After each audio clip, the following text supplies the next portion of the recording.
ஓசியா அதிகாரம் 3.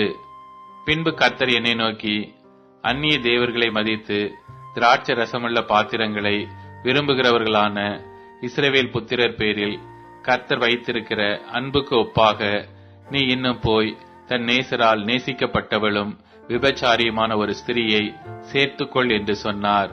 அப்பொழுது நான் அவளை எனக்கு 15 வெள்ளிக்காசுக்கும் 1.5 கலம் பார் கோதுமைக்கும் கொண்டு அவளை நோக்கி, நீ வேசித்தனம் பண்ணாமலும் ஒருவனையும் சேராமலும் அநேக நாள் எனக்காக காத்திரு, உனக்காக நானும் காத்திருப்பேன் என்றேன்.